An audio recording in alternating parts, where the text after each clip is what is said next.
Nama pengacara kondang Hotma Sitompul menjadi sorotan setelah sang istri Desiree Tarigan membeberkan kondisi rumah tangga mereka. Desiree mengaku diusir paksa dari rumah oleh Hotma Sitompul. Dilansir Tribun News, Desiree mengatakan ia telah diusir Hotma sejak Februari 2021 lalu. Tak hanya itu, Desiree juga mengaku ia dan sang anak Bams ex-vokalis Samson selalu diganggu dan diteror. Selama dari tanggal 7 hingga sekarang, kami tidak pernah berbuat apa-apa. Kami terima ini saja, dengan saya selalu bilang saya ikhlas. Tapi selalu kita diganggu saja, diteror, diganggu, ya ada sajalah perbuatannya yang membuat saya makin terzolimi, bebernya. Berbeda dengan Desiree, Hotma Sitompul mengatakan ia masih ingin hidup berdampingan dengan sang istri. Hal ini disampaikan Hotma lewat kuasa hukumnya. Bapak Hotman PD Sitompul berkeinginan kembali hidup berdampingan sebagai suami istri bersama Ibu Desiree Sitompul, ujar tim kuasa hukum Hotma Sitompul. Lantas, siapakah sosok Hotma Sitompul? Jika mengetik nama Hotma Sitompul di kolom pencarian Google, akan muncul informasi singkat mengenai pengacara kondang ini. Berdasarkan informasi Google, Hotma lahir di Jakarta.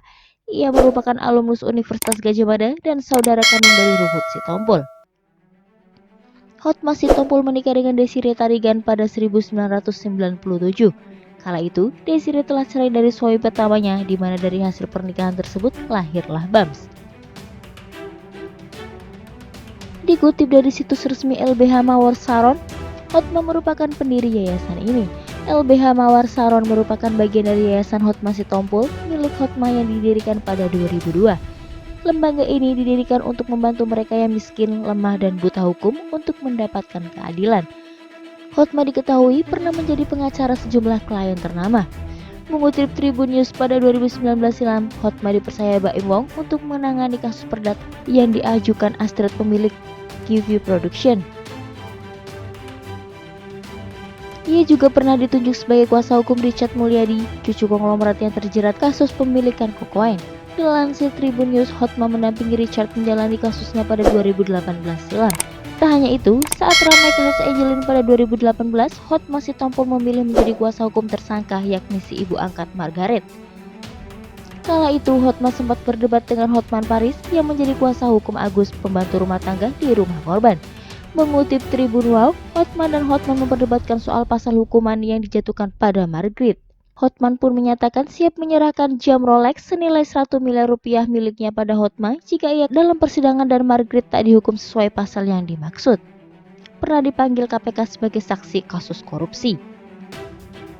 Saat kasus korupsi EKTP yang melibatkan Setia Novanto bergulir tahun 2017, Hotma Sitompul dipanggil sebagai saksi dalam persidangan.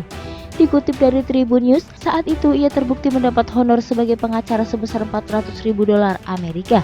Uang untuk bayaran Hotma tersebut diketahui berasal dari anggaran korupsi pengadaan EKTP tahun anggaran 2011 sampai 2012. $400.000 adalah bagian dari uang yang diserahkan rekanan terdakwa 2 untuk Pak Hotma, ujar jaksa KPK. Selain uang $400.000, Hotma mengaku mendapat bayaran sebesar 150 juta rupiah. Meski begitu, ia menyerahkan uang ratusan ribu dolar tersebut karena tak berasal dari Kementerian Dalam Negeri. Kita ini advokat, profesi yang terhormat, officium nobile. Saya melakukan hal-hal yang terhormat mendapat honor karena pekerjaan saya. Belakangan diperiksa KPK, katanya itu tidak dari Kemendagri. Saya merasa itu tidak terhormat untuk terima, saya kembalikan, bebernya. Baru-baru ini, Hotma kembali diperiksa Komisi Pemberantasan Korupsi terkait kasus korupsi dana bansos COVID-19. Mengutip Tribun News, KPK menduga Hotma telah menerima fee lawyer karena membantu menangani persoalan hukum di Kementerian Sosial saat dipimpin Juliari Batubara. Ia pun hadir di Gedung Merah Putih KPK untuk menjalani pemeriksaan sebagai saksi. Hotman mengatakan, ia memang sering warawiri di Kemensos untuk membahas masalah hukum dengan Juliari. Gini, saya lembaga bantuan hukum, diminta oleh Pak Menteri, singkatnya aja ya, untuk membantu ada satu kasus menyangkut anak di bawah umur yang sangat miskin. Jadi Pak Menteri sangat perhatian pada kasus ini.